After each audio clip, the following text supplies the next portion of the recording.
Okay, so today I'm going to be reading to you about paradise. And I'm going to read to you about the conditions in paradise. What I'm reading to you from is the Cave of Treasures, the book of the Cave of Treasures. So just to open it up, I'm going to start with this portion so that you understand what the content will be like.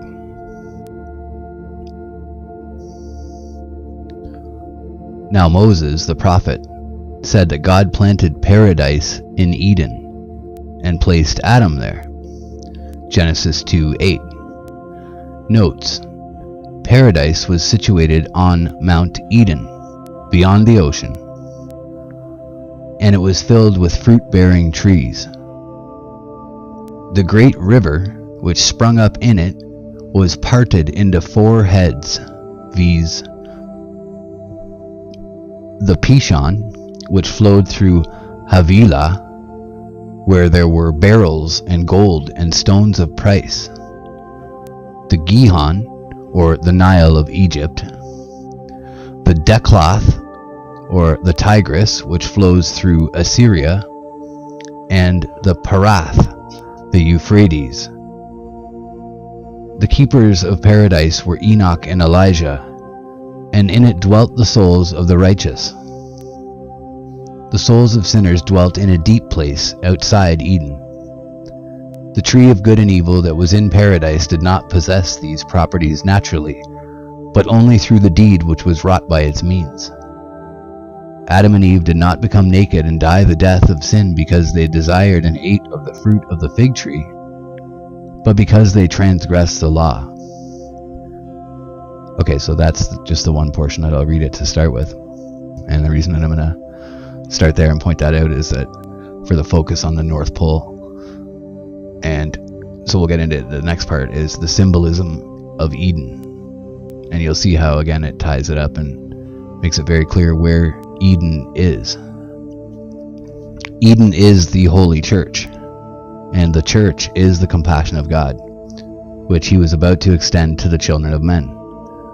For God, according to his knowledge, knew what Satan had devised against Adam, and therefore he set Adam beforehand in the bosom of his compassion, even as the blessed David singeth concerning him in the Psalm XC, saying, Lord, Thou hast been an abiding place for us throughout all generations.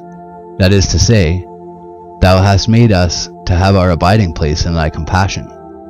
And when entreating God on behalf of the redemption of the children of men, David said, Remember Thy church, which Thou didst acquire in olden time. Psalm LXXIV 2. That is to say, Remember Thy compassion, which Thou art about to spread over our feeble race. So Eden is the holy church, and the paradise which was in it is the land of rest and the inheritance of life, which God hath prepared for all the holy children of men.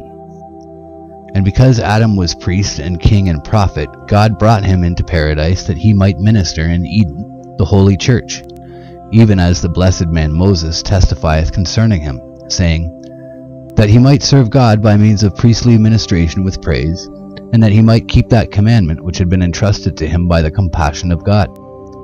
And God made Adam and Eve to dwell in paradise. True is this word, and it proclaimeth the truth. That tree of life which was in the midst of paradise prefigured the redeeming cross, which is the veritable tree of life. And this it was that was fixed in the middle of the earth. So that's the point that I wanted to get to there, that the tree of life, which was prefigured the redeeming cross, so the cross is the veritable tree of life, that it was fixed in the middle of the earth, and that we're talking about that Eden is in the middle of the earth, and the tree of life is in the middle of Eden. And so it's in the middle of the earth, which is the North Pole. So that's where I just wanted to start there so that you guys understand that portion. And then I'm going to carry on with this story. I'm going to read you this story because it's amazing. It talks about so many amazing things and fills in a lot of the questions that people have about the Bible and about the story of when Satan was actually thrown out of heaven and some other interesting parts. The Cave of Treasures, the first 6,000 years, and the first 6 days of creation. The creation, the first day. In the beginning, on the first day, which was the holy first day of the week, the chief and firstborn of all the days, God created the heavens, and the earth, and the waters, and the air, and the fire, and the hosts which are invisible, that is to say, the angels, archangels, thrones, lords, principalities, powers, cherubim, and seraphim, and all the ranks and companies of spiritual beings in the light, and the night, and the daytime, and the gentle winds and the strong winds, i.e. storms. All these were created on the first day. And on the first day of the week, the Spirit of holiness, one of the persons of the Trinity, hovered over the waters, and through the hovering thereof over the face of the waters were blessed, so that they might become producers of offspring. And they became hot, and the whole nature of the waters glowed with heat, and the leaven of creation was united to them. As the mother bird maketh warm her young by the embrace of her closely covering wings, and the young birds acquire form through the warmth of the heat which they derive from her, so through the operation of the Spirit of holiness, the Spirit, the Paraclete, the leaven of the breath of life was united to the waters, when he hovered over them. Notes: according to Solomon, a Nestorian bishop of Parath Meshan, or Al-Basra, a city on the right bank of the Shat al-Arab, about AD 1222. The creation of the heavens and the earth has been planned from everlasting and immutable mind of God. He created 7 substances or natures, in silence, without voice, heaven, earth, water, air, fire, the angels, and darkness. The earth was plunged in the midst of the waters. Above the waters was air, and above the air was fire. Water is cold and moist. Air is hot and moist. Fire is hot and dry. But it had no luminosity until the 4th day, when the luminaries were created. The angels are divided into 9 classes and 3 orders. The upper order contains cherubim, seraphim, and thrones, and these are bearers of God's throne. The middle order contains lords, powers, and rulers. The lower order contains principalities, archangels, and angels. Compare the thrones or dominions or principalities or powers of Colossians 1:16. The cherubim are an intellectual motion. The seraphim are a fiery motion. The thrones are a fixed motion. The lords are a motion which governs the motions beneath it and controls the devils. The powers are a motion which gives effect to God's will. The rulers are a motion which rules spiritual measures and the sun, moon, and stars. The principalities are a motion which rules the elements. The archangels are a swift operative motion which governs every living creature except man. And the angels are a motion which has spiritual knowledge of everything which is in heaven or on the earth. The guardian angel of every man belongs to this last class. The number of each class of angels is equal to the number of all mankind from Adam to the resurrection. The heaven in which the angels live is above the waters, which are above the firmament, and they minister to their God there, being invisible to bodily eyes. The angels are not self-existent beings. They were created. On the other hand, darkness is a self-existent nature or substance. Solomon of Al-Basra does not accept the view that the spirit which hovered over the waters was the Holy Spirit. See the Book of the Bee, ed. Budge, chapters 1 through 7. The creation, second day. And on the second day, God made the lower heaven and called it Riccati, that is to say, what is solid and fixed, or firmament. This he did that he might make known that the lower heaven doth not possess the nature of the heaven which is above it, and that it is different in appearance from that heaven which is above it, for the heaven above it is of fire, and that second heaven is Nura, i.e. light, and this lower heaven is Darpishion. And because it hath the dense nature of water, it hath been called Rekia. And on the second day God made a separation between the waters and the waters, that is to say, between the waters which are above Rekia and the waters which were below. And the ascent of these waters which were above heaven took place on the second day. And they were like unto a dense black cloud of thick darkness. Thus were they raised up there, and they mounted up, and behold, they stand above the Rekia in the air, and they do not spread, and they make no motion to any side. Notes, according to the Book of the Bee, the creation of the firmament enabled God to allot a dwelling place to the angels, where also the souls of the righteous could be received after the general resurrection. The great abyss of water which gave also the souls of the righteous could be received after the general resurrection. The great abyss of water which God created on the first day was divided by him into 3 parts. One part he left on the earth for the use of man and beast, and to form rivers and seas. Of the second part he made the firmament, and the third part the place above the firmament. After the resurrection, all these parts will return to their original state. The word Darpishion is a difficulty, and I cannot explain it. The variant forms Diricon and Derticon appear in Ethiopic books, wherein it is said to be a name of the 6th heaven. The creation, third day. And on the third day God commanded the waters that were below the firmament, Rekia, to be gathered together in one place, and the dry land to appear. And when the covering of water had been rolled up from the face of the earth showed itself to be in an unsettled and unstable state. That is to say, it was of a damp or moist and yielding nature. And the waters were gathered together into seas that were under the earth and within it, and upon it. And God made in the earth from below corridors and shafts and channels for the passage of the waters, and the winds which come from within the earth ascend by means of these corridors and channels, and also the heat, and also the wind for the service of the earth. Now, as for the earth, the lower part of it is like unto a thick sponge, for it resteth on the waters. And on this third day God commanded the earth, and it brought forth herbs and vegetables, and it conceived in its interior trees and seeds and plants and roots. Note, on this day the waters gathered together in the depths of the earth.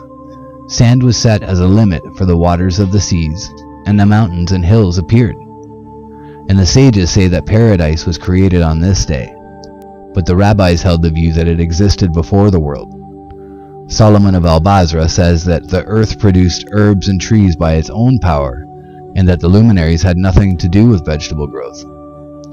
Book of the Bee, chapter 9.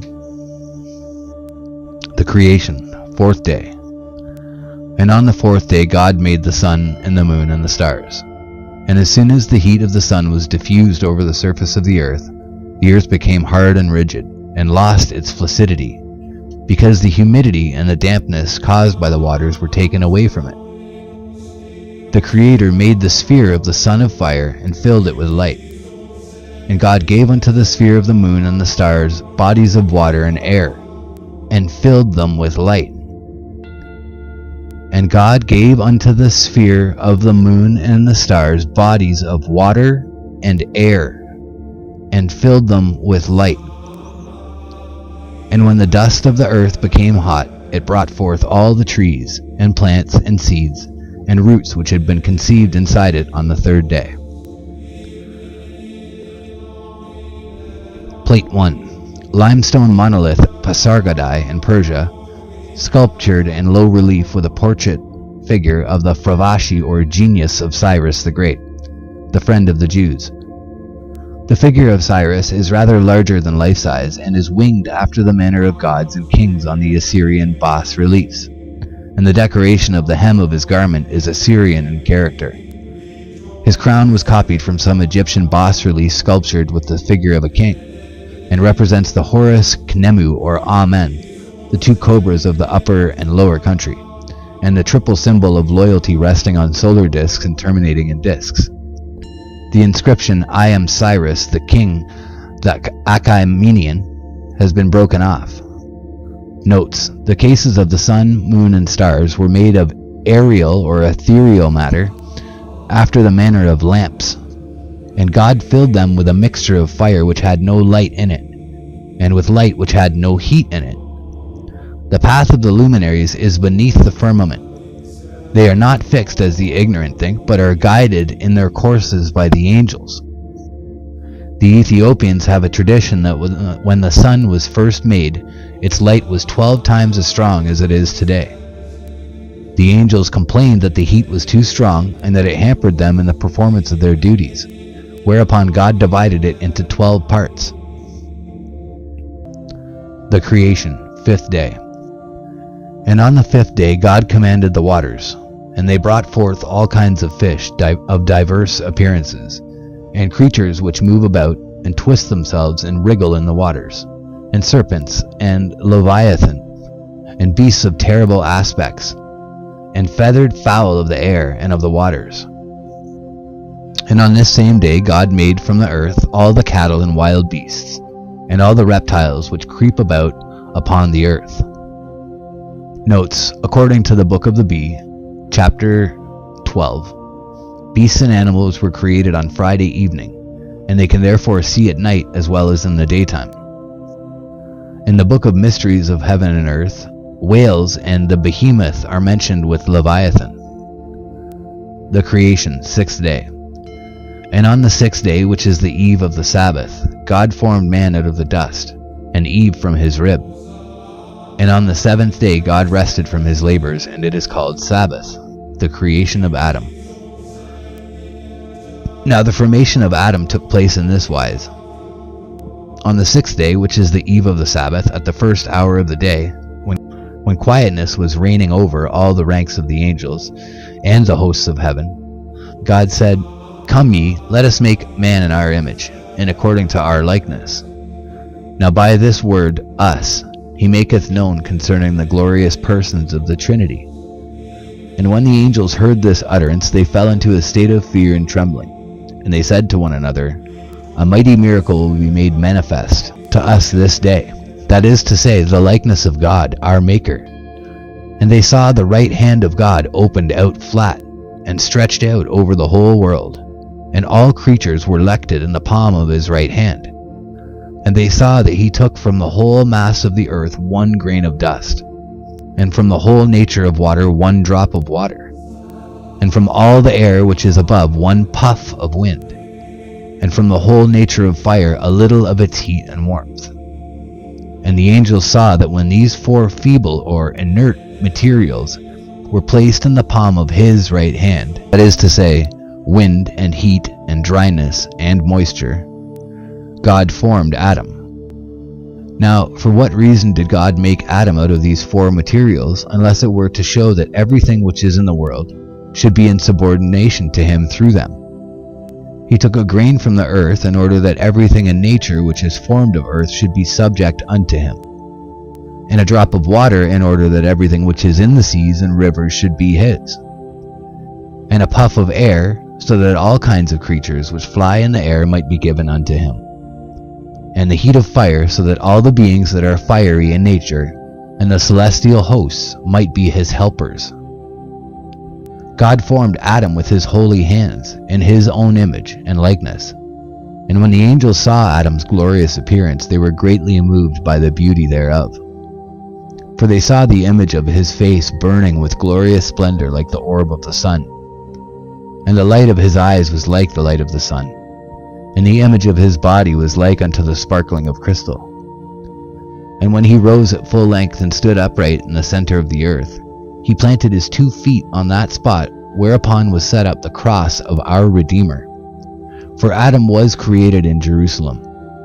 There he was arrayed in the apparel of sovereignty, and there was the crown of glory set upon his head. There was he made king, and priest, and prophet. There did God make him to sit upon his honorable throne. And there did God give him dominion over all creatures and things. And all the wild beasts, and all the cattle, and the feathered fowl were gathered together. And they passed before Adam, and he assigned names to them, and they bowed their heads before him. And everything in nature worshipped him, and submitted themselves unto him. And the angels and the hosts of heaven heard the voice of God, saying unto him, Adam, behold, I have made thee king and priest and prophet and Lord and head, and governor of everything which hath been made and created. And they shall be in subjection unto thee, and they shall be thine. And I have given unto thee power over everything which I have created. And when the angels heard this speech, they all bowed the knee and worshipped him. Notes: the Jews consider that the words, "Come, let us make man," refer to God and the angels. But the fathers of the Syrian church understand that God refers to the 3 persons of the Trinity.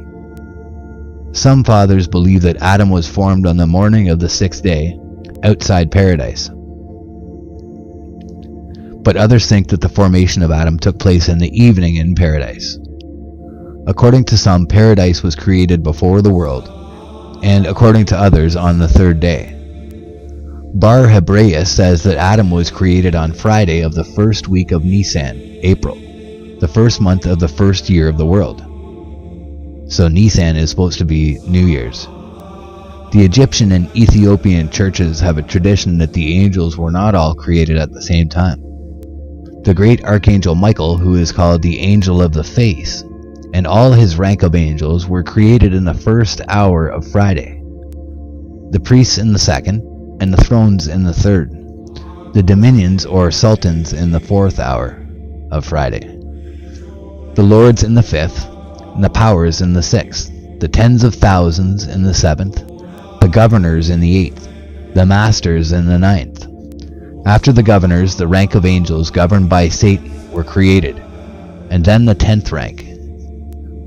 According to a Coptic tradition preserved in the Discourse on Abaton, the Angel of Death by Timothy, Archbishop of Riccati, Alexandria, the clay of which Adam was made was brought by the angel Muriel from the land of the east. When God had made his body, he left it lying for 40 days and 40 nights without putting breath into it. At the request of our Lord, who promised to become Adam's advocate and to go down into the world, God breathed into Adam's nostrils the breath of life 3 times, saying, "Live, live, live, according to the type of my divinity." Thereupon Adam rose up and worshipped the Father, saying, "My Lord and my God." Budge, Coptic Martyrdoms, page 482. The revolt of Satan and the battle in heaven. And when the prince of the lower order of angels saw what great majesty had been given unto Adam, he was jealous of him from that day, and he did not wish to worship him. And he said unto his hosts, "Ye shall not worship him, and ye shall not praise him with the angels. It is meet that ye should worship me, because I am fire and spirit, and not that I should worship a thing of dust, which hath been fashioned of fine dust." And the rebel meditating these things would not render obedience to God, and of his own free will he asserted his independence and separated himself from God. But he was swept away out of heaven and fell, and the fall of himself and of all his company from heaven took place on the 6th day, at the 2nd hour of the day. And the apparel of their glorious state was stripped off them, and his name was called Satana, because he turned aside from the right way, and Shaddai, because he was cast out, and Daiwa, because he lost the apparel of his glory. And behold, from that time until the present day, he and all his hosts have been stripped of their apparel, and they go naked and have horrible faces. And when Satana was cast out from heaven, Adam was raised up so that he might ascend to paradise in a chariot of fire. And the angels went before him, singing praises, and the seraphim ascribed holiness unto him, and the cherubim ascribed blessing. And amid cries of joy and praises, Adam went into paradise. And as soon as Adam entered paradise, he was commanded not to eat of a certain tree. His entrance into heaven took place at the 3rd hour of the eve of the Sabbath, i.e. on Friday morning. Notes: the fathers of the Egyptian and Ethiopian churches treat the story of the fall of Satan in great detail. According to them, Satan, or Satnael, was greatly astonished at the beauty and splendor of the sun and moon. And on the 4th day of the week he declared to himself that he would set his throne above the stars and make himself equal to God. 1 week after the creation of Adam, Satan declared war on the hosts of Almighty God. These were commanded by Michael and consisted of 120,000 horsemen, 600,000 shield bearers, 700,000 mail-clad horsemen in chariots of fire, 700,000 torch bearers, 800,000 angels with daggers of fire, 1,000,000 slingers, 500,000 bearers of axes of fire, and 300,000 bearers of fiery crosses, and 400,000 bearers of lamps. The angels uttered their battle cries and began to fight, but Satan charged them and dispersed them. They reformed, but again Satan charged them and put them to flight. Then God gave the angels the cross of light, which bore the legend, "In the name of the Father, and the Son, and the Holy Ghost." And when they attacked the hosts of darkness under his cross, Satan became faint, and he and his forces withdrew, and Michael hurled them down into hell. The Abyssinian legend says that Satan was 1,700 cubits high, and his hand 70 cubits long, and his foot 7,000 cubits long. His mouth was 40 cubits in width. His face was as broad as the distance of a day's journey, and the length of his eyebrows was a distance of 3 days' journey. From the book of the mysteries of heaven and earth. From the book of the mysteries of heaven and earth.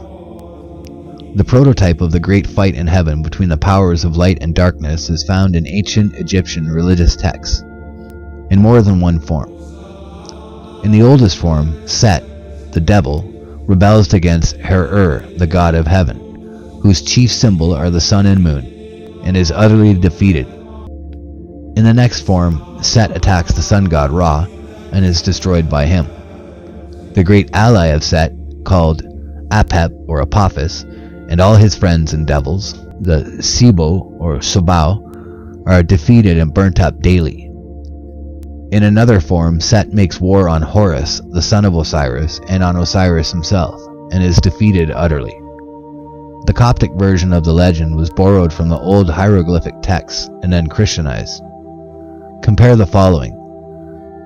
When Satan saw Adam seated on a great throne with a crown of glory on his head and a scepter in his hand, and all the angels worshipping him, he was filled with anger. And when God said to him, "Come, thou also, for thou shalt worship my image and likeness," Satan refused to do so. And, assuming an arrogant and insolent manner, he said, "It is meet that he should worship me, for I existed before he came into being." When the Father saw his overbearing attitude, he knew that Satan's wickedness and rebellion had reached their highest pitch. He ordered the celestial soldiers to take from him the written authority that was in his hand, to strip off his armor, and to hurl him down from heaven to earth. Satan was the greatest of the angels, and God had made him the commander-in-chief of the celestial hosts. And in the document which Satan held in his hand were written the names of all the angels under his command. Knowing their names, his authority over them was absolute. When God saw that the angels hesitated to take the document from him, he commanded them to bring a sharp reaping knife and to stab him on this side and that, right through his body to the backbone and shoulder blades. And Satan could no longer stand upright. And a cherub smote him and broke his wings and his ribs, and having rendered him helpless, he cast Satan down from heaven upon the earth. Then he became the archdevil and the leader of those who were cast out of heaven with him, and who henceforth were devils. From Budge, Coptic Martyrdoms, page 484. The Making of Eve. And God cast a sleep upon Adam, and he slept. And God took a rib from the loins on the right side of Adam, and he made Kawa, i.e. Eve, from it. And when Adam woke up and saw Eve, he rejoiced in her greatly. And Adam and Eve were in paradise, and clothed with glory and shining with praise for 3 hours. Now this paradise was situated on a high range of hills, and it was 30 spans according to the measurement of the Spirit, higher than all the high mountains. Notes, God did not make Eve of earth, that she might not be considered something alien to Adam and nature. And he did not take her from Adam's foreparts, that she might not uplift herself against him, nor from his hind parts, that she might not be accounted despicable, nor from his right side, that she might not have preeminence over him, nor from his head, that she might not seek authority over him, nor from his feet, that she might not be trodden down and scorned in the eyes of her husband. But he took her from his left side, for the side is the place which unites and joins both front and back. Book of the Bee, chapter 14, and Bar Habraeus Ausar Reis. Further, God did not form Eve from Adam's head, that she might not carry her head proudly, nor from his eye, that she might not be curious, nor from his ear, that she might not be an eavesdropper, nor from his mouth, that she might not be gossiping, nor from his heart, that she might not be quarrelsome, nor from his hand, that she might not touch everything with her hand, nor from his feet, that she might not rove about. Now Moses the prophet said that God planted paradise in Eden and placed Adam there, Genesis 2:8. Notes, paradise was situated on Mount Eden beyond the ocean, and it was filled with fruit-bearing trees. The great river which sprung up in it was parted into 4 heads, these the Pishon, which flowed through Havilah, where there were beryls, and gold and stones of price. The Gihon, or the Nile of Egypt, the Declath, the Tigris, which flows through Assyria, and the Parrot, or the Euphrates.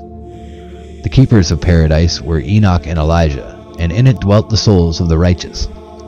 The souls of sinners dwelt in a deep place outside Eden.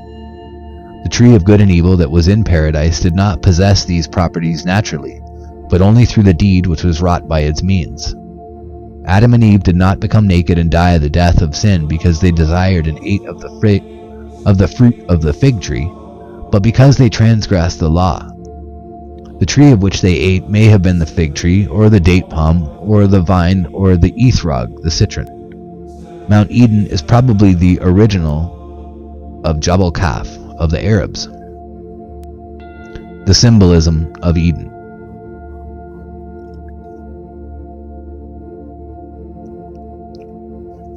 Now Eden is the holy church, and the church is the compassion of God, which he was about to extend to the children of men. For God, according to his foreknowledge, knew what Satan had devised against Adam, and therefore he set Adam beforehand in the bosom of his compassion, even as the blessed David singeth concerning him in the Psalm XC, saying, Lord, thou hast been an abiding place for us throughout all generations. That is to say, thou hast made us to have our abiding place in thy compassion. And when entreating God on behalf of the redemption of the children of men, David said, Remember thy church, which thou didst acquire in olden time. Psalm LXXIV 2. That is to say, remember thy compassion, which thou art about to spread over our feeble race. Eden is the holy church, and the paradise which was in it is the land of rest, and the inheritance of life, which God hath prepared for men, for all the holy children of men.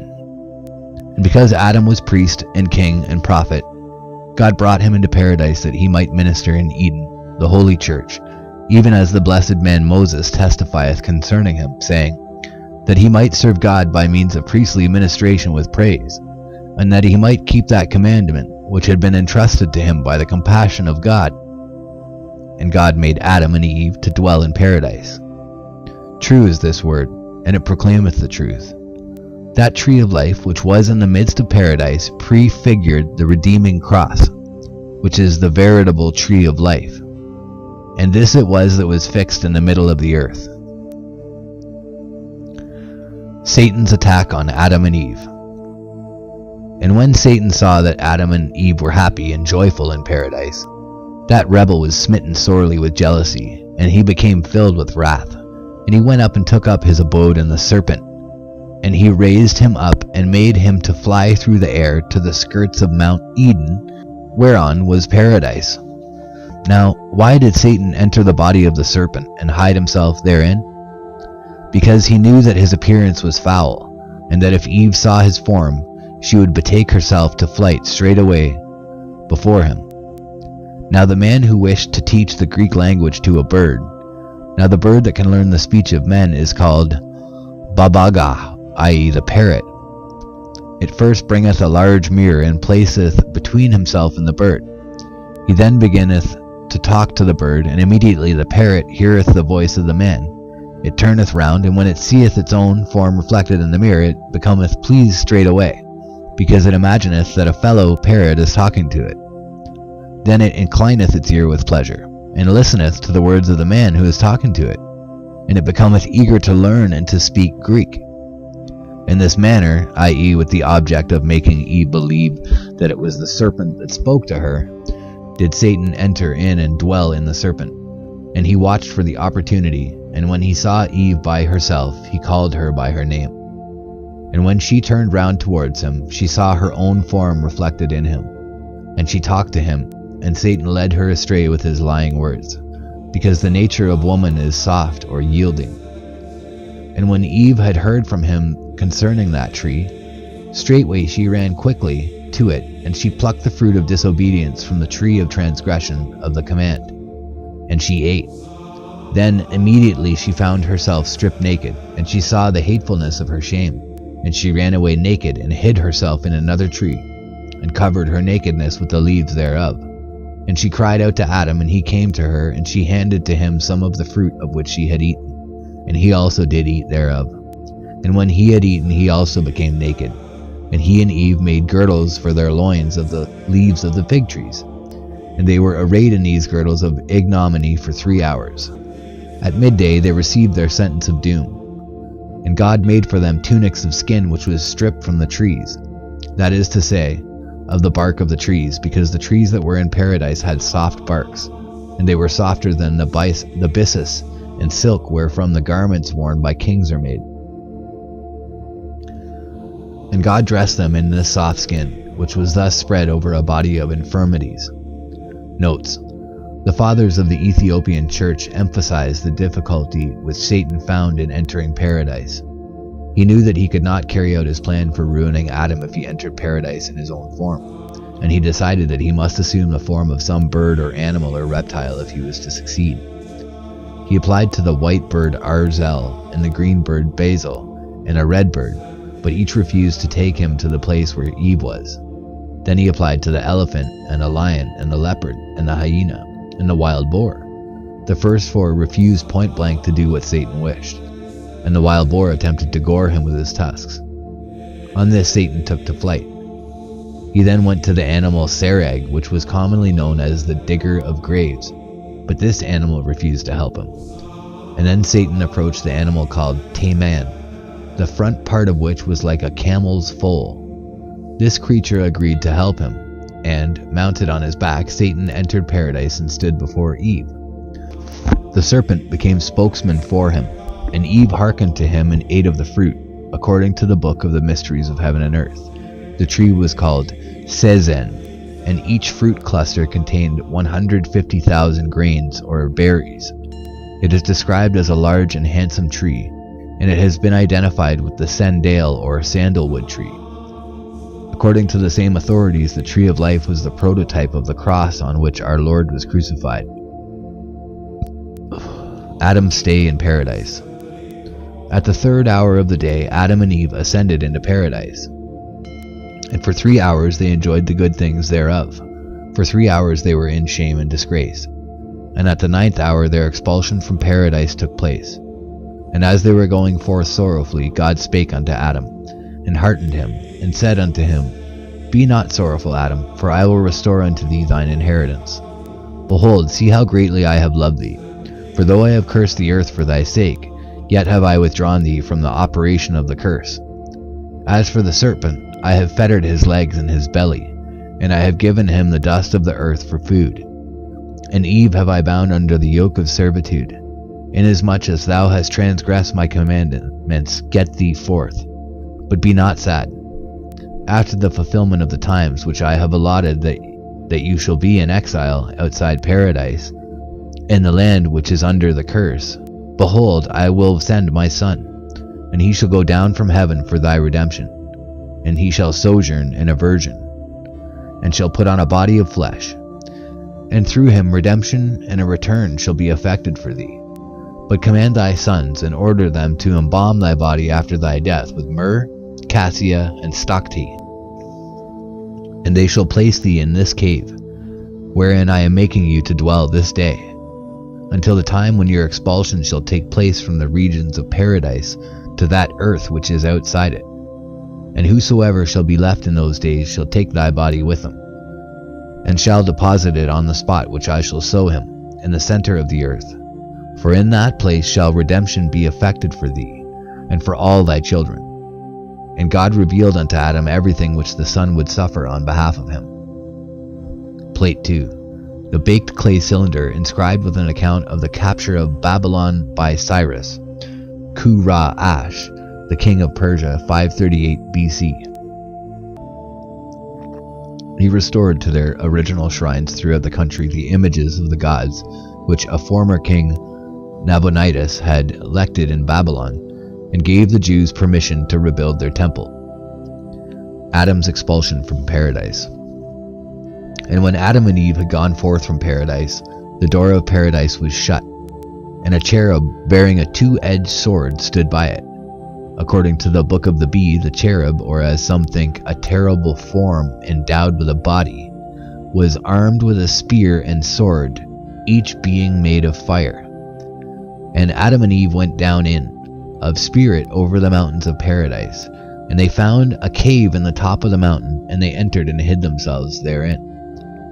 When Adam and Eve left paradise, they no longer had fruit and wine and bread and flesh to live upon, and they subsisted on cooked grain and vegetables and the herbs of the earth, of which they ate sparingly. Moreover, the four-footed beasts and fowl and reptiles rebelled against them, and some of them became enemies and adversaries unto them. Book of the Bee, chapter 17. Now Adam and Eve were virgins, and Adam wished to know Eve his wife. And Adam took from the skirts of the mountain of paradise gold and myrrh and frankincense, and he placed them in the cave. And he blessed the cave and consecrated it, that it might be the house of prayer for himself and his sons. And he called the cave Me'arath Gaz, i.e. the cave of treasures. So Adam and Eve went down from that holy mountain of Eden to the slopes which were below it, and there Adam knew Eve his wife. A marginal note in the manuscript says that Adam knew Eve 30 years after they went forth from paradise, and Eve conceived and brought forth Cain and Lebudah his sister with him. And Eve conceived again, and she brought forth Habil, Abel, and Kelimoth his sister with him.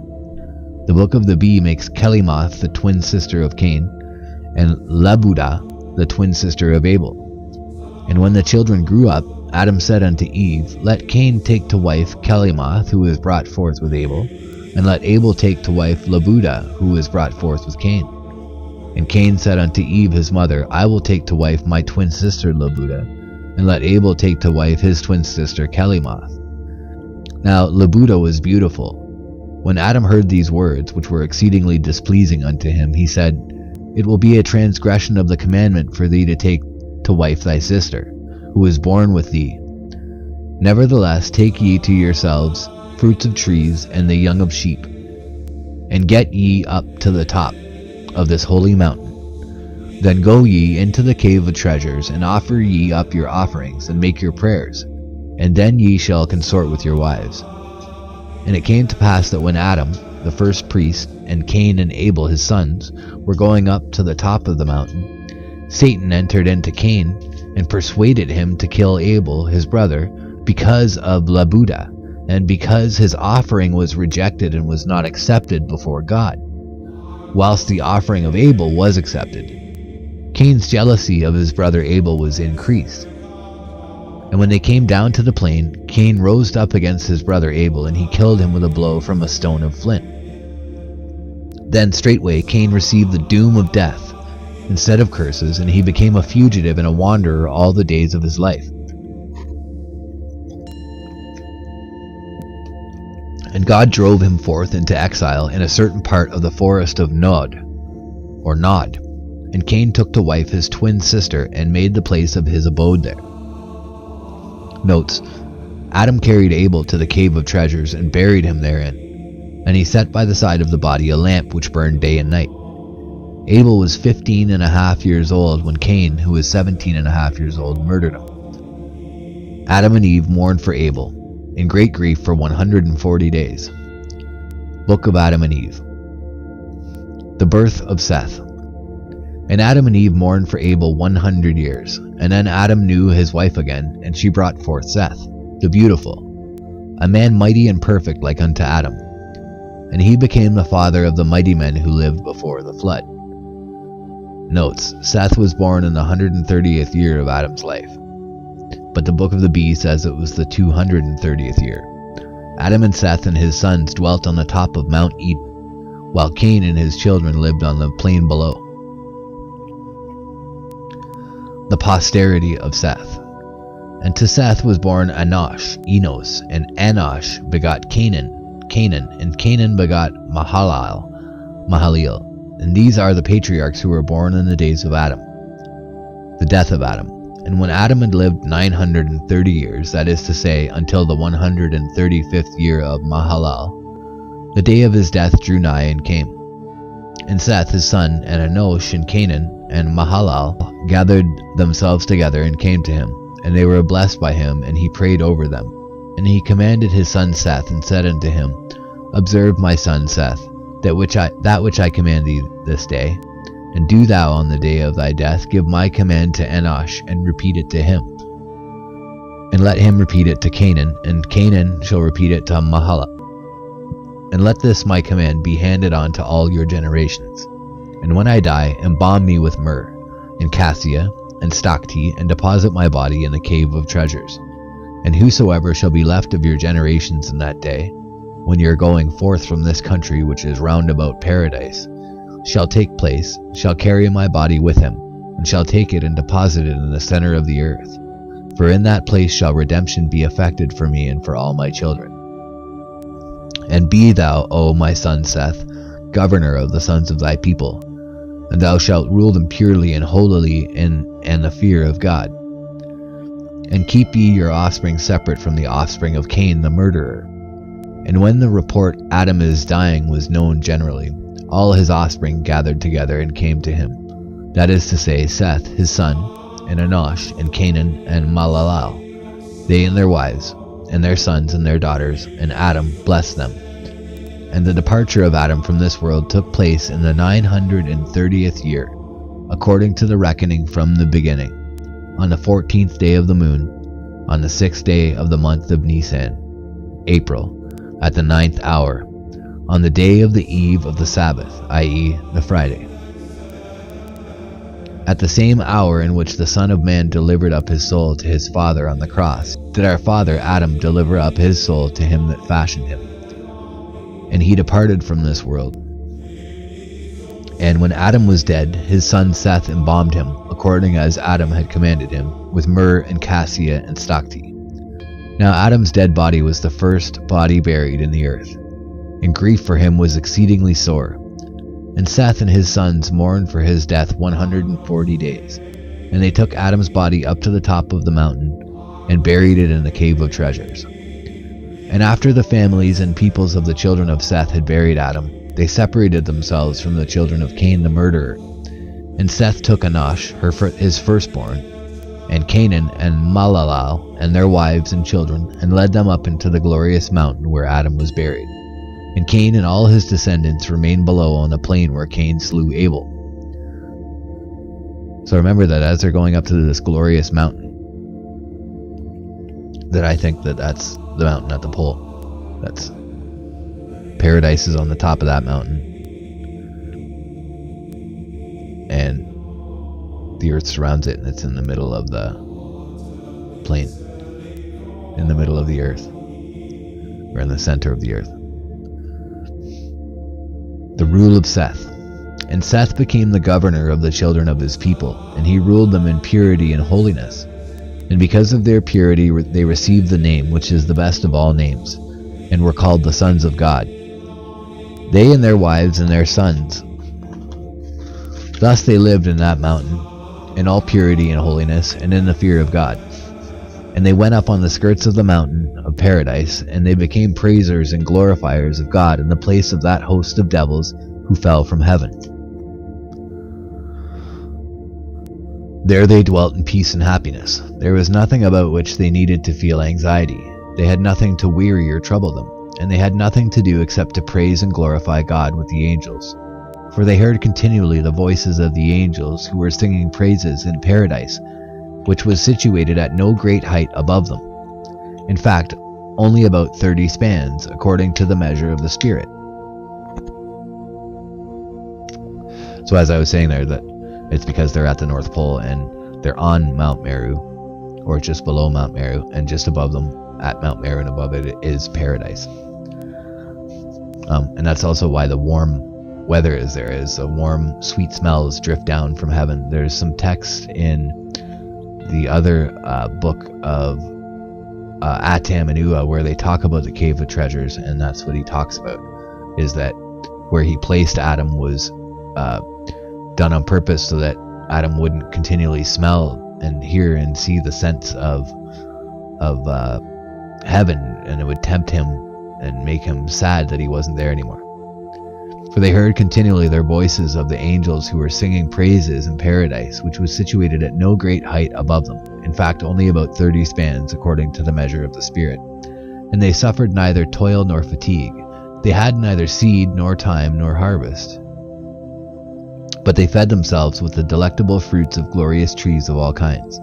And they enjoyed the sweet scent and perfume of the breezes which were wafted forth to them from paradise. Thus lived those holy men who were indeed holy, and their wives were pure, and their sons were virtuous, and their daughters were chaste and undefiled. In them there was no rebellious thought, no envy, no anger, no enmity. In their wives and daughters there was no impure longing. Neither lasciviousness, nor cursing, nor lying was heard among them. The only oath which they used in swearing was, by the blood of Abel. And they and their wives and their children used to rise up early in the morning and go up to the top of that holy mountain and worship there before God. And they were blessed by the body of Adam, their father, and they lifted up their eyes to paradise and praised God. And thus they did all the days of their life.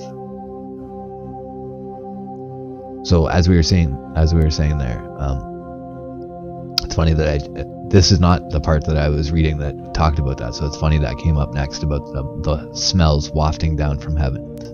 So if you haven't heard that piece yet, go and listen to Zen Garcia's Atam and Ua, the Book of Adam and Eve, or the Book of Atam and Ua, at Zen Garcia at Endeavor Freedom, because he has some amazing readings there.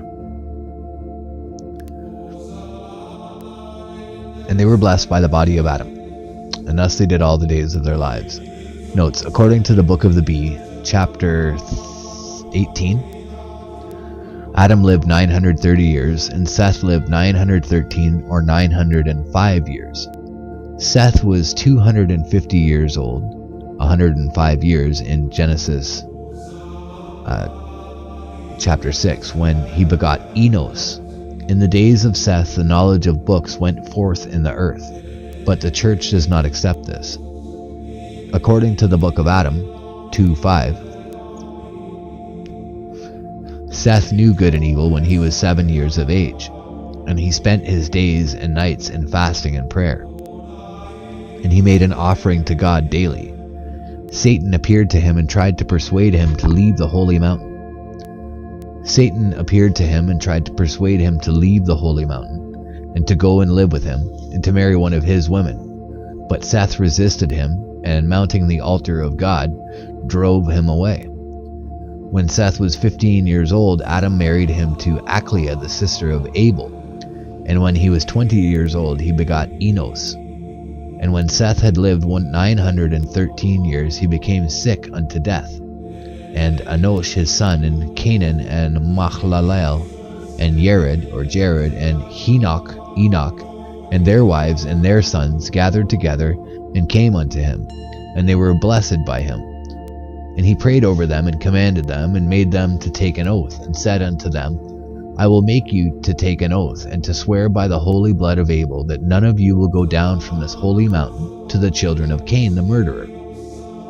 For ye know well the enmity which hath existed between us and Cain, from the day whereon he slew Abel. And Seth blessed Enosh his son, and gave him commands concerning the body of Adam, and he made him ruler over the children of his people. And Seth ruled them in purity and in holiness, and he ministered diligently before the body of Adam. And Seth died when he was 912 years old. And on the 27th day of the blessed month of Ab, or August, on the 2nd day of the week, the Monday, at the 3rd hour, in the 20th year of the life of Enoch, and Enosh, Seth's firstborn son, embalmed his body and buried him in the cave of treasures, with his father Adam. And they made a mourning for him 40 days. Notes, the book of Adam 2:12 says that Seth was embalmed with sweet spices and laid on the right side of Adam's body. But there is no evidence that the Hebrews were acquainted with the art of mummification before they had intercourse with Egypt. The rule of Enosh. And Enosh rose up to minister before God in the cave of treasures, and he became the governor of the children of his people. And he kept all the commandments which his father Seth had commanded him. And he urged them to be constant in prayer. Notes, according to the book of the Bee, chapter 18, Enosh was 299 years in Genesis chapter 9, or Genesis verse 9. So Enosh was 299 years old when he begot Canaan, and Enosh first called upon the name of the Lord. Some say that he first composed books upon the course of the stars and the signs of the zodiac. And in the days of Enosh, in his 820th year, Lamech, the blind man, killed Cain, the murderer, in the forest of Nod. Now this killing took place in the following manner. As Lamech was leaning on his youth, his son Tubal-Cain, and the youth was setting straight his father's arm in the direction in which he saw the quarry, he heard the sound of Cain moving about, backwards and forwards, in the forest. Now Cain was unable to stand still in one place and to hold his peace. And Lamech, thinking that it was a wild beast that was making a movement in the forest, raised his arm, and having made ready, drew his bow and shot an arrow towards that spot. And the arrow smote Cain between his eyes, and he fell down and died. And Lamech, thinking that he had shot game, spake to the youth, saying, Make haste, and let us see what game we have shot. And when they went to the spot, and the boy on whom Lamech leaned had looked, he said unto him, O my lord, thou hast killed Cain. And Lamech moved his hands to smite them together, and as he did so, he smote the youth and killed him also. Notes, the book of Adam 2:13 says that Lamech was armed with a bow and large arrows, and a sling and smooth stones. An arrow pierced one side of Cain, and a stone from Lamech's sling knocked out both his eyes. Lamech smote the youth who led him about accidentally, but afterwards he smashed his head in with a stone. There are many versions of the story in Arabic, Ethiopic, and Hebrew, but they all agree in essential details. According to the book of the Bee, chapter 18, the anvil and hammer and tongs were invented by Tubal-Cain and Jubal.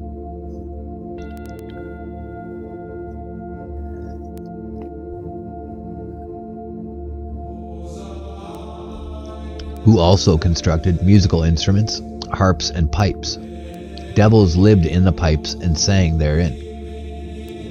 And when Enosh had lived 905 years, and was sick unto death, all the patriarchs gathered themselves together and came unto him, viz. Canaan his firstborn son, and Mahalalel, and Jared, and Enoch, and Methuselah, they and their wives and their sons. And they were blessed by him, and he prayed over them, and commanded them, and spake unto them, saying, I will make you to swear by the holy blood of Abel that not one of you shall go down from this mountain to the plain, nor into the encampment of the children of Cain, the murderer, and ye shall not mingle yourselves among them. Take ye good heed unto this matter, for ye well know what enmity hath existed between us and them from the day whereon Cain slew Abel. And he blessed Canaan his son, and commanded him concerning the body of Adam, that he should minister before it all the days of his life, and that he should rule over the children of his people in purity and holiness.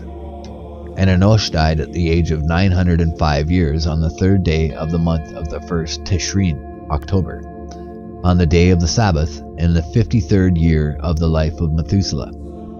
And Canaan his firstborn embalmed him and buried him in the cave of treasures, with Adam and Seth his father. And they made a mourning for him 40 days. Notes, the book of Adam, 2:14, says that Enosh was 985 years old when he died, and that he was laid on the left-hand side of Adam in the cave of treasures. Plate 3, general view of the ziggurat and the excavations at Ur of the Chaldees. The rule of Canaan. And Canaan stood up before God to minister in the cave of treasures.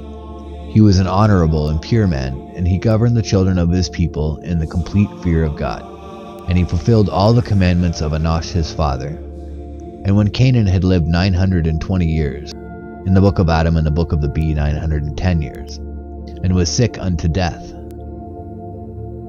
all the patriarchs gathered together and came unto him, viz. Mahalalel his son, and Jared, and Enoch, and Methuselah, and Lamech, they and their wives and their children, and were blessed by him. And he prayed over them and commanded them, saying, I will make you swear by the holy blood of Abel that none of you shall go down from this holy mountain into the camp of the children of Cain, the murderer, for you all know well what enmity hath existed between us and them since the day whereon he killed Abel. And he blessed his son Mahalalel, and admonished him concerning the body of Adam, and said unto him, Behold, O my son Mahalalel, minister thou before God in purity and holiness, in the cave of treasures, and depart not thou from the presence of the body of Adam all the days of thy life. And be thou the governor of the children of thy people, and rule thou them purely and holily. Canaan died, being 920 years old, on the 13th day of the month of Hezron, June, on the 4th day of the week, Wednesday, at midday, in the 65th year of the life of Lamech, the father of Noah. And Mahalalel his son embalmed him, and buried him in the cave of treasures. And they made mourning for him 40 days. Notes, according to Genesis verse 12, Canaan was 70 years old when he begot Mahalalel, but the book of the Bee gives 140 years. The book of Adam says that the people made offerings for him after the custom of their fathers, a statement that seems to suggest that the Hebrews not only mummified their dead, but presented funerary offerings to them after the manner of the Egyptians. The rule of Mahalalel. And Mahalalel rose up and ministered before God in the place of Canaan his father. He was in constant prayer by day and by night, and he urged earnestly the children of his people to observe holiness and purity, and to pray without ceasing. And when Mahalalel had lived 895 years, and the day of his departure drew nigh, and he was sick unto death, all the patriarchs gathered together and came unto him, viz. Jared his firstborn, and Enoch, and Methuselah, and Lamech, and Noah, they and their wives and their children, and they were blessed by him. And he prayed over them and commanded them, saying, I will make you to swear by the holy blood of Abel that not one of you shall go down from this holy mountain, and ye shall not permit any one of your descendants to go down to the plain to the children of Cain, the murderer, for ye all know well what enmity hath existed between us and them from the day whereupon he slew Abel. And he blessed Jared his firstborn, and he commanded him concerning the body of Adam, and revealed unto him the place whereto he should make ready to go. And he also commanded him and made him to swear an oath, saying, Thou shalt not depart from the body of our father Adam all the days of thy life, and thou shalt be the governor of the children of thy people, and shalt rule them in chastity and holiness. And Mahalalel died, being 895 years old, on the 2nd day of the month Nisan, April, on the 1st day of the week, Sunday, at the 3rd hour of the day, in the 34th year of the life of Noah. And Jared his firstborn embalmed him and buried him in the cave of treasures. And the people made a mourning for him 40 days. Notes, according to Genesis verse 15, Mahalalel was 65 years old when he begot Jared, but the Book of the Bee gives 165 years. The Book of Adam, 2:16, says he fell sick when he was 870 years old. The latter work makes the patriarch tell Jared that the people will go down from the mountain and mingle with the children of Cain and perish with them. The rule of Jared. And Jared, his son, rose up and ministered before God in the cave of treasures. He was a perfect man and was complete in all the virtues, and he was constant in prayer by day and by night. And because of the excellence of his life and conversation, his days were longer than those of all the children of his people. And in the days of Jared, in the 500th year of his life, the children of Seth broke the oaths which their fathers had made them to swear. And they began to go down from that holy mountain to the encampment of iniquity of the children of Cain, the murderer. And in this way the fall of the children of Seth took place. Notes, the Book of Adam 2:17 says that Jared continued to govern the people successfully until the end of the 485th year of his life. At this time Satan and 30 of his devils appeared to Jared in the form of handsome men and called him from the cave of treasures. He came out to them and thought they were strangers and asked them who they were. In answer, Satan told him that he was Adam and that among his companions were Abel, Seth, Enosh, Canaan, and other kinsmen of Jared. He invited Jared to come with him and live with him in the garden which God had given him. And at length Jared was persuaded to leave the cave and go with him. When they arrived at the top of the mountain of the sons of Cain, Satan pretended that he had left a garment for Jared by the cave, and sent one of his devils back to fetch it, telling him at the same time to extinguish the lamp which was burning in the cave near Adam's body. Satan and Jared rested by a fountain, and food was brought out to them by the sons and daughters of Cain, but Jared refused to eat or drink. Satan entreated him to put aside his sadness and to do as he was going to do. Thereupon Satan and 5 of his devils each seized a woman and committed fornication with her. And on seeing this exhibition of iniquity, Jared burst into tears and began to pray to God to be delivered from that place. When he began to pray, the devils took to flight, and God sent an angel who brought him back to his holy mountain. When he returned to the cave, his people told him that the lamp had been extinguished, and that the bodies of the patriarchs had been scattered about, and that voices had come from them. On entering the cave, a voice came to him from Adam's body and warned him to beware of Satan and his wiles, and told him to relight the lamp from the fire on the altar at which Adam had ministered. The lamp was relighted at the end of the 450th year of Jared's life. 80 years later, his people began to go down to the children of Cain and to mingle with their women. And in the 40th year of Jared, the first 1,000 years from Adam to Jared came to an end. And in these years the handicraftsmen of sin and the disciples of Satan appeared, for he was their teacher, and he entered in and dwelt in them, and he poured into them the spirit of the operation of error, through which the fall of the children of Seth was to take place. That is the first 1,000 years. The second 1,000 years, Jared to the flood, of the transmission of the art of playing the harp, that is to say, of music and singing and dancing. Jubal and Tubal-Cain, the 2 brethren, the sons of Lamech, the blind men who killed Cain, invented and made all kinds of instruments of music. Jubal made reed instruments and harps and flutes and whistles, and the devils went and dwelt inside them. When men blew into the pipes, the devils sang inside them and sent out sounds from inside them. Tubal-Cain made cymbals and sistra and tambourines or drums. And lasciviousness and fornication increased among the children of Cain, and they had nothing to occupy them except fornication. Now they had no obligation to pay tribute, and they had neither prince nor governor, and eating and drinking and lasciviousness and drunkenness and dancing and singing to instruments of music, and the wanton sportings of the devils, and the laughter which affordeth pleasure to the devils, and the sounds of the furious lust of men neighing after women.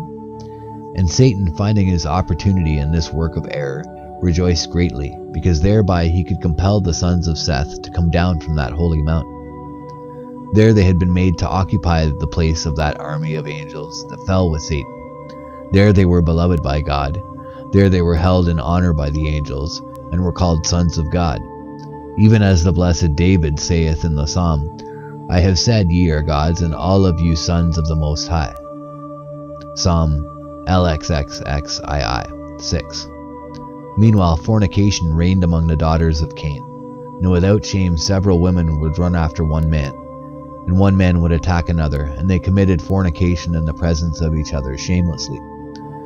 For all the devils were gathered together in that camp of Cain, and unclean spirits entered into the women and took possession of them. The old women were more lascivious than the maidens.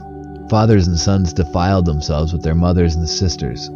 Sons respected not even their own fathers, and fathers made no distinction between their sons and other men. And Satan had been made ruler or prince of that camp. And when the men and women were stirred up to lascivious frenzy by the devilish playing of the reeds which emitted musical sounds, and by the harps which the men played through the operation of the power of the devils, and by the sounds of the tambourines and of the sistra, which were beaten and rattled through the agency of evil spirits, the sounds of their laughter were heard in the air above them, and ascended to that holy mountain. And when the children of Seth heard the noise and uproar and shouts of laughter in the camp of the children of Cain, about 100 of them who were mighty men of war gathered together, and set their faces to go down to the camp of the children of Cain. When Jared heard their words and knew their intention, he became sorely afflicted. And he sent and called them to him, and said unto them, By the holy blood of Abel, I will have you swear that not one of you shall go down from this holy mountain. Remember ye the oaths which our fathers Seth and Enosh and Canaan and Malalel made you to swear. And Enoch also said unto them, Hearken, O ye children of Seth, no man who shall transgress the commandment of Jared, and break the oaths of our fathers, and go down from this mountain, shall never again ascend it. But the children of Seth would neither hearken to the commandment of Jared, nor to the words of Enoch, and they dared to transgress the commandment. And those 100 men, who were mighty men of war, went down to the camp of Cain. And when they saw that the daughters of Cain were beautiful in form, and that they were naked and unashamed, the children of Seth became inflamed with the fire of lust. And when the daughters of Cain saw the goodliness of the children of Seth, they gripped them like ravening beasts and defiled their bodies. And the children of Seth slew their souls by fornication with the daughters of Cain. And when the children of Seth wished to go up again to that holy mountain, after they had come down and fallen, the stones of that holy mountain became fire in their sight. And having defiled their souls with the fire of fornication, God did not permit them to ascend to that holy place. And moreover, very many others made bold and went down after them, and they too fell. Notes: this story is told at great length in the book of Adam, 2:20. Satan appeared in the form of one Gunun, and taught him to make horns and trumpets, stringed instruments, cymbals, psalteries, lyres, harps, and flutes. Into these Satan himself entered, and made the music which came from them. Gunun made corn spirit, and established drinking booths, in which men assembled and drank and ate fruit. Then Satan taught Gunun to make weapons of war out of iron, and when men were drunk they killed each other with them. Next Satan taught men how to dye their garments crimson and purple, and they arrayed themselves in gaudy attire, and began to race their horses. Little by little the children of Seth began to wish to join the sons of Cain. And when the devils had shown them a way down the mountain, 100 of them went down to the plain, and were led astray by the women whose hands and feet were stained with bright dyes, and whose faces had tattoo marks on them. When the Sethites tried to return to the top of the mountain, the stones turned into coals of fire, and they could not pass over them. Company after company of the children of Seth went down to the plain, and at length only Jared and a few others remained on the mountain. The Ethiopic book of Enoch supplies interesting details about the fall of the children of Seth.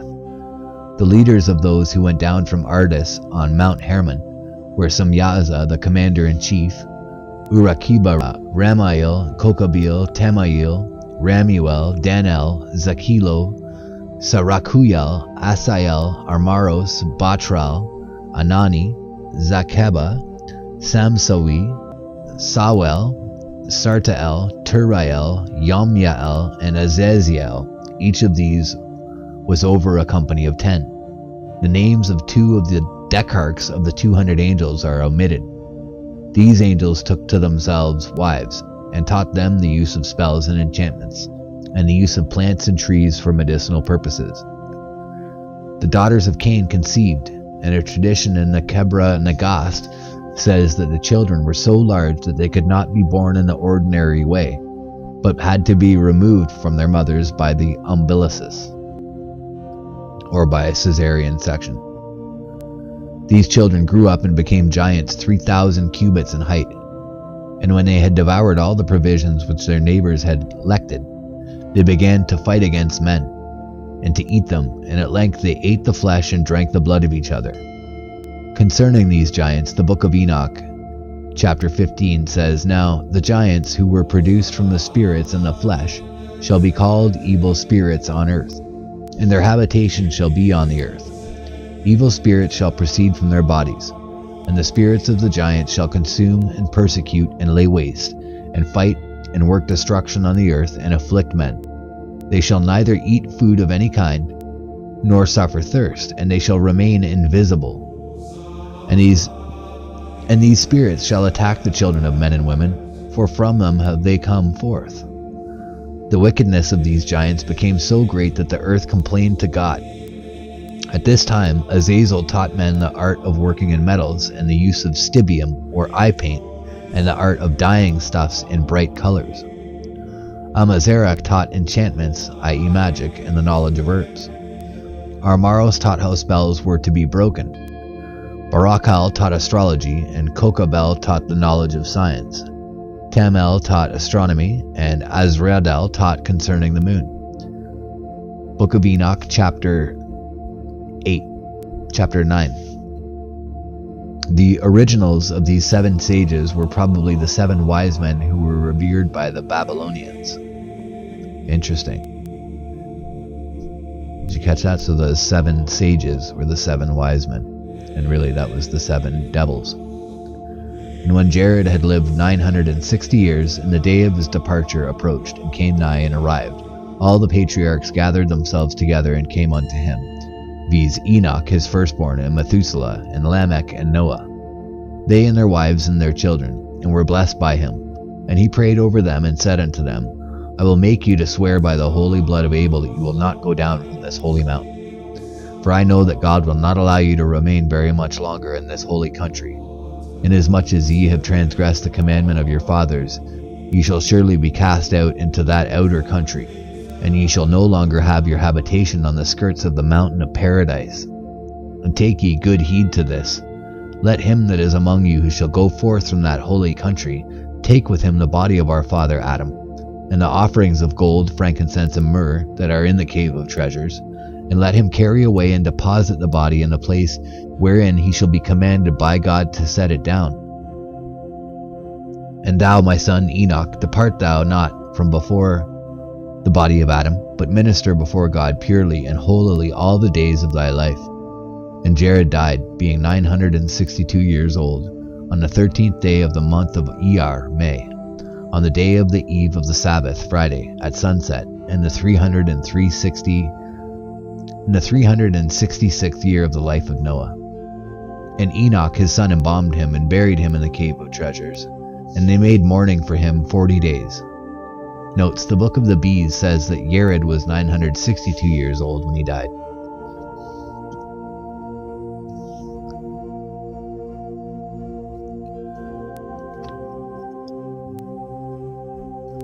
The Rule of Enoch. And Enoch stood up to minister before God in the cave of treasures. And the children of Seth turned aside from the right path, and willed to go down to the children of Cain on the plain. And Enoch and Methuselah and Lamech and Noah mourned over them. And Enoch had ministered before God for 50 years in the 365th year of the life of Noah. And when Enoch knew that God was about to remove him from the earth, he called Methuselah and Lamech and Noah, and said unto them, I know that God is wroth with this generation, and that a pitiless judgment hath been decreed for the people thereof. Ye are the chiefs of this generation, and the remnant thereof. For no other man shall be born on this mountain who shall be the chief of the children of his people. But take ye good heed to yourselves, and see that ye minister before God in purity and holiness.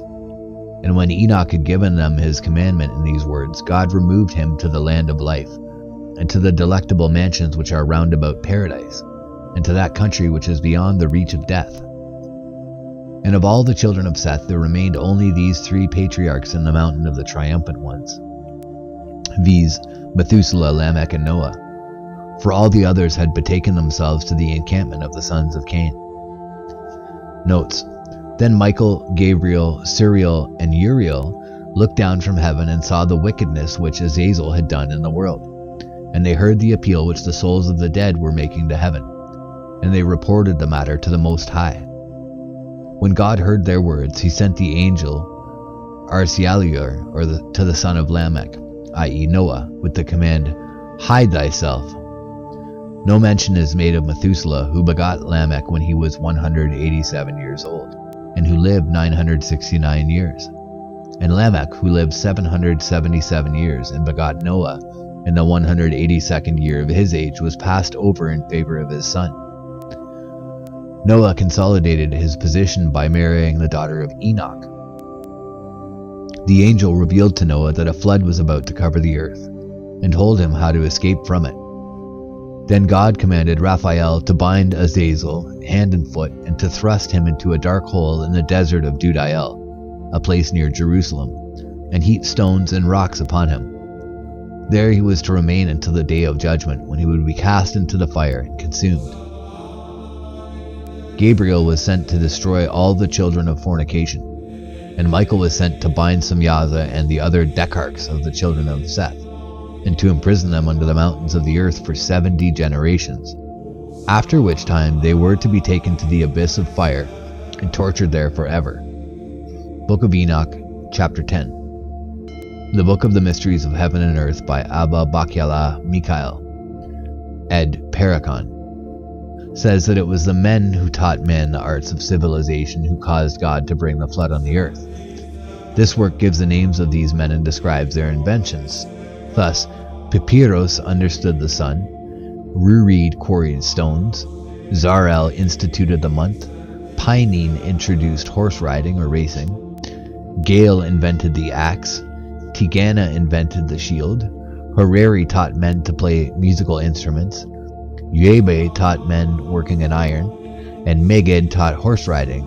Nagodi discovered medicinal springs and made known the planetary hours when the waters were most effective.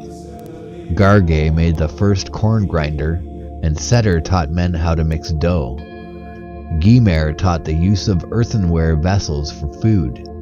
Zare taught men to milk animals. Hege taught men to make roofs, and Tentareb showed them how to make doors. Saper taught butter making. Halage discovered how to carve wood and stone. Heder was the first to cultivate trees. Sino taught house building, and Toph invented the potter's craft. Atorbegas invented agricultural implements, and Sebedegaz introduced the use of coal, an eye paint or stibium.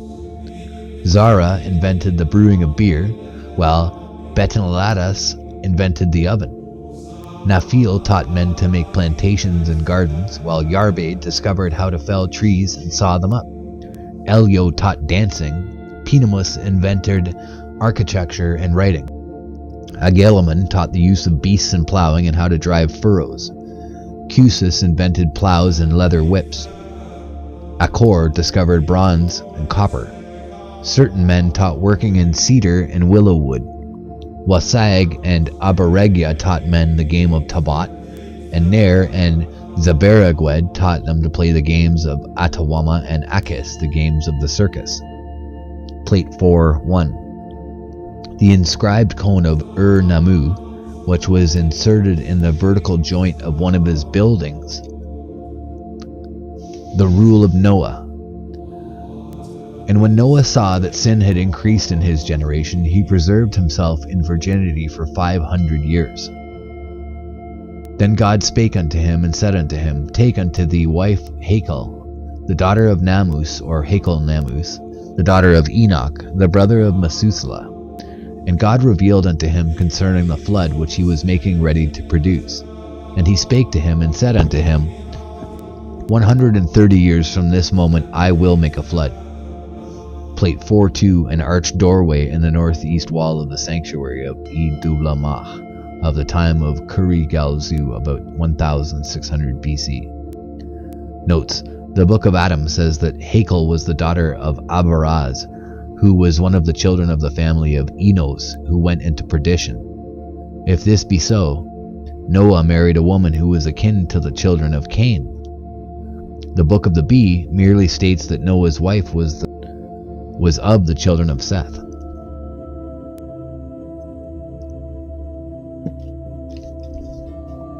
The building of the ark. And God said unto Noah, Make for thyself an ark for the saving of the children of thy house, and build it in the plain below this mountain, in the encampment of the children of Cain.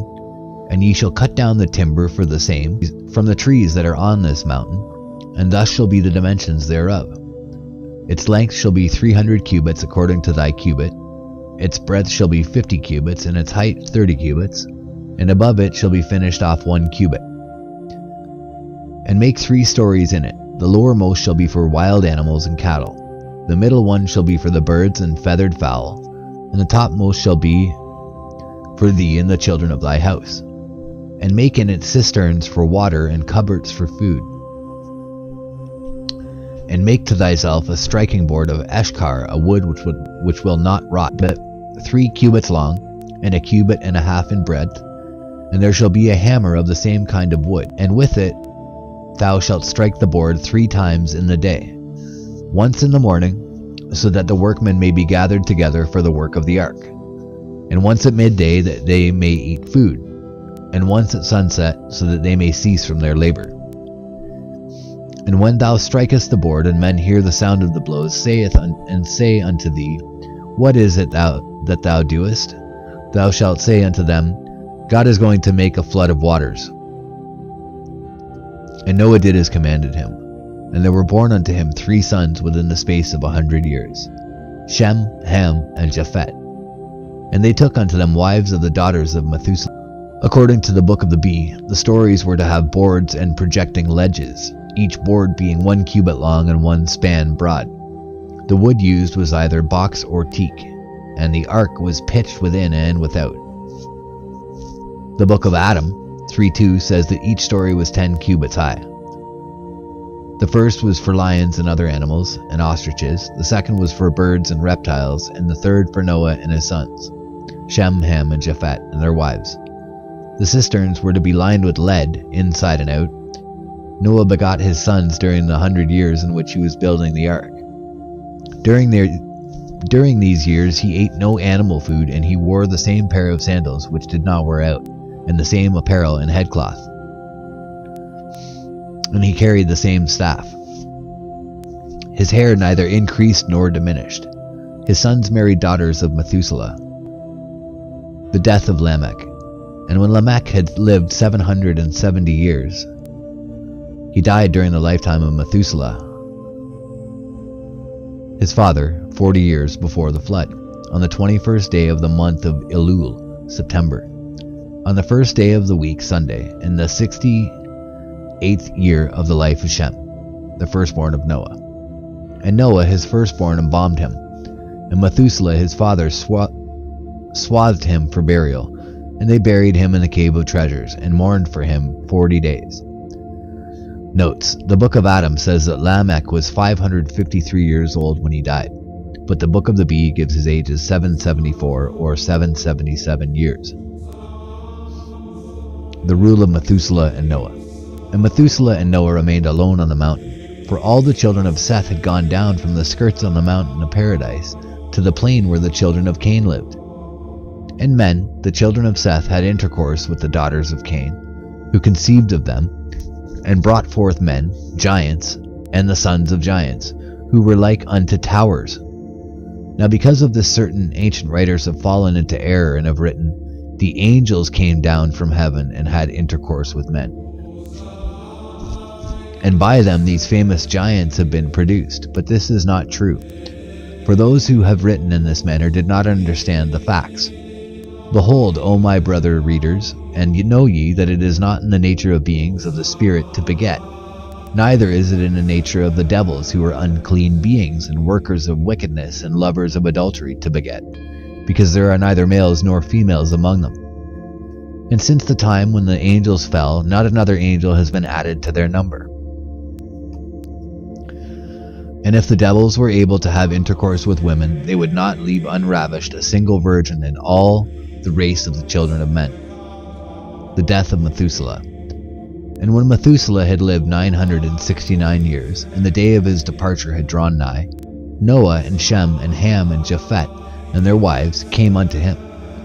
Now of all the posterity of Seth who had not betaken themselves down to the plain, only these 8 souls were left, viz. Noah, Shem, Ham, Japheth, and their wives, for no children were born to them before the flood. And when these gathered themselves together to Methuselah, and they had been blessed by him, he embraced them and kissed them sorrowfully, and wept over the fall of the children of Seth. And he said unto them, Of all the tribes and families of your fathers, this remnant consisting of 8 souls alone is left. May the Lord God of our father bless you, the Lord God who formed our father Adam and Eve by themselves, and they were fruitful and multiplied, and the whole of the blessed land which was round about paradise was filled with their progeny. It shall make you to be fruitful and to multiply, and the whole earth shall be filled with you. He shall save you from the terrible wrath which hath been decreed against this rebellious generation, and he shall be with you, and he shall protect you, and the gift which was given by God unto our father Adam shall go forth with you from this holy country. And these 3 measures of the wheat of blessings which God gave unto your father Adam shall serve as leaven, and shall be kneaded into your seed, and into the seed of your children. That is to say, royalty, priesthood, and prophecy. Hearken thou, Noah, thou blessed of the Lord. Behold, I am going forth from this world like all my fathers, but thou and thy children shall be saved. And thou shalt do everything which I am commanding you to this day. And thou shalt do everything which I am commanding you to do this day, for God will make the flood. When I die, embalm my body, and bury me in the cave of treasures with my fathers. Take thy wife and thy sons, and the wives of thy sons, and get thee down from this holy mountain. And take with thee the body of our father Adam, and these 3 offerings, gold and myrrh and frankincense. Set the body of Adam in the middle of the ark, and lay these offerings upon him. Thou and thy sons shall occupy the eastern part of the ark, and thy wife and thy sons' wives shall occupy the western part thereof. Thy wives shall not pass over you. Thy wives shall not pass over to you, and ye shall not pass over to them. Ye shall neither eat nor drink with them, and ye shall have no intercourse whatsoever with them until ye go forth from the ark. Now this generation hath provoked God to wrath, and he will neither permit them to be neighbors of those who are in paradise, nor to praise him with the angels.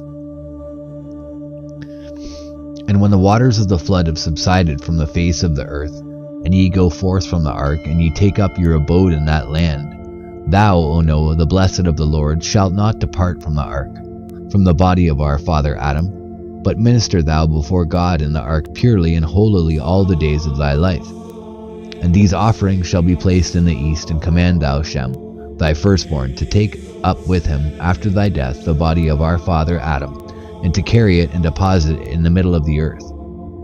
And let him establish there a man from among his descendants who shall minister there. And he shall be one who is set apart, Nazirah, all the days of his life. He shall not take a wife, he shall not shed blood, and he shall not offer up these offerings of wild animals and feathered fowl, but he shall offer unto God bread and wine. For by these redemption shall be made for Adam and all his posterity. And the angel of God shall go before him, and he shall show him the place where the middle of the earth is situated. And the apparel of him that shall stand up there to minister before the body of Adam shall be the skins of wild animals. He shall not shave off the hair of his head, and he shall not cut his nails, but he shall remain alone in his natural state, because he is the priest of God the Most High.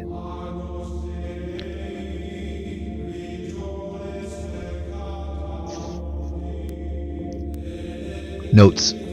According to the Book of Adam 4:5, Shem was to appoint Melchizedek, see Genesis 14:18 through 24, and Hebrews chapter 7, the son of Canaan. According to the Book of Adam, Shem was to appoint Melchizedek, the son of Canaan, and grandson of Arphaxad, to be the priest of the Most High, and he was to stand and minister on the mountain which is in the middle of the earth. He was to wear a garment of skin, and have a leather girdle about his loins, and his apparel was to be humble and without ornament. And when Methuselah had commanded Noah to do all these things, he died with tears in his eyes and sorrow in his heart. He was 969 years old when he died, on the 14th day of the month Adar, March, on the first day of the week, Sunday, in the 79th year of the life of Shem, the son of Noah. And Noah, his grandson, embalmed the body of Methuselah with myrrh and cassia and stocti. And Noah and his sons buried him in the cave of treasures, and they and their wives made mourning for him 40 days. And when the days of his mourning had passed, Noah went into the cave of treasures, and embraced and kissed the holy bodies of Seth and Enosh and Canaan and Malalel and Jared and Methuselah and Lamech his father. And he was greatly moved, and tears gushed from his eyes.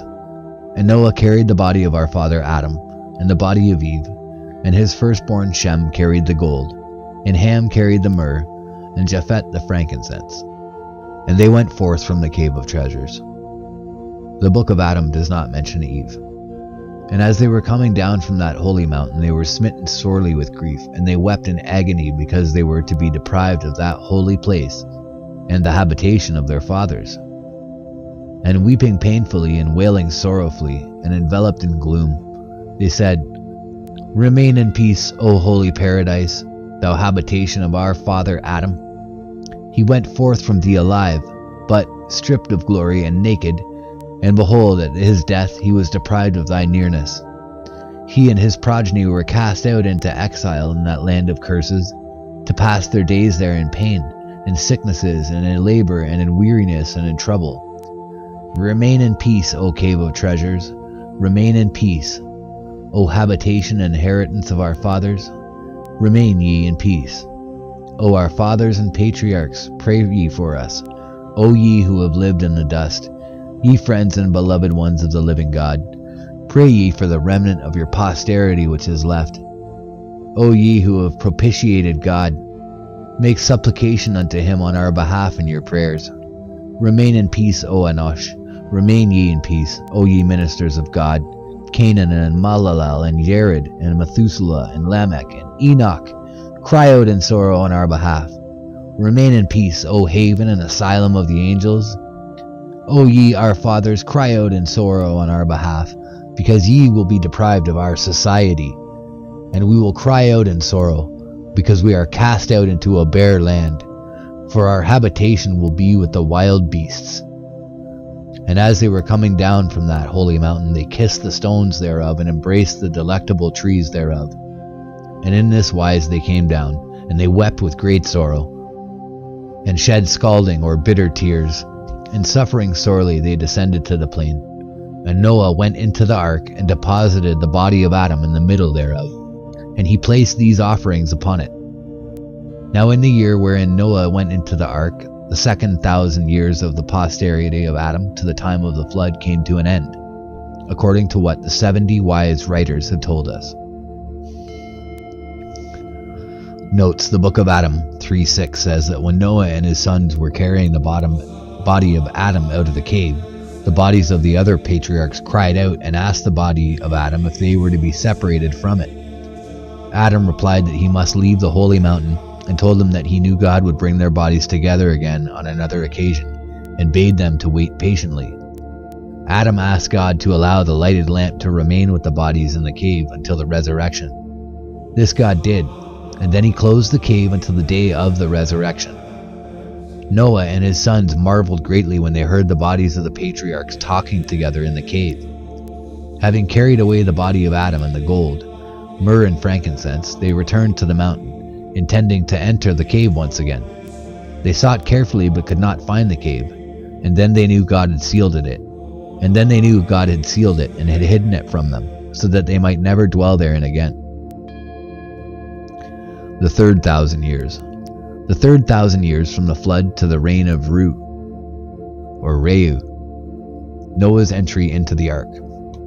The entrance of Noah into the ark took place on the day of the eve of the Sabbath, Friday, on the 17th day of the blessed month of May.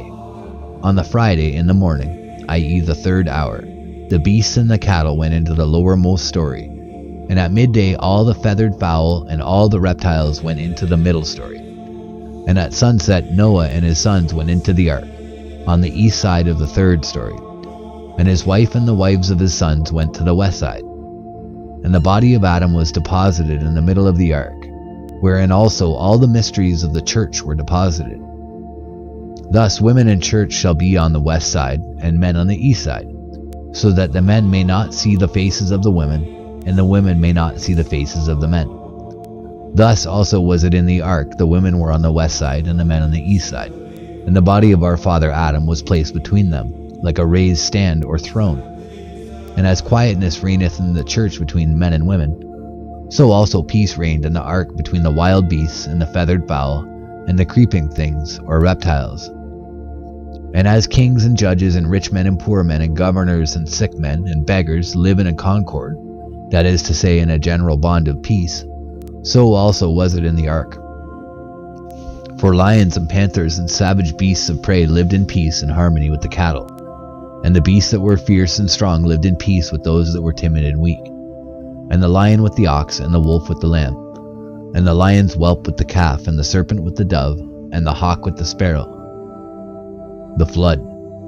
And when Noah and his sons had gone into the ark, and his wife and the wives of his sons, on the 17th day of the month of May, at sunset the door of the ark was shut fast, and Noah and his sons in captivity in the darkness.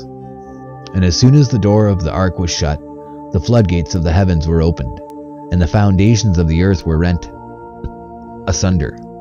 And ocean, that great sea which surroundeth the whole earth, poured forth its floods. And whilst the floodgates of heaven were open, and the foundations of the earth were rent asunder, the storehouses of the winds burst their bolts, and storm and whirlwind swept forth, and ocean roared and hurled its floods upon the earth. And the children of Seth, who had besmirched themselves in the mire of fornication, ran to the door of the ark and entreated Noah to open to them the door of the ark. And when they saw the water floods which were swirling about them, engulfing them on all sides, they were in great tribulation. And they tried to climb up the mountains of paradise, but were unable to do so. Now the ark was closed and sealed, and the angel of the Lord stood over one side of it, that he might act as the pilot thereof. And when the floods of waters mastered the children of Seth, and they began to drown in their great and mighty waves, then was fulfilled that which David spake concerning them, saying, I said, ye are gods, and all of you sons of the Most High. But since ye have done this, and ye have loved the fornication of the daughters of Cain, like them ye shall perish, and even as they did, so shall ye die.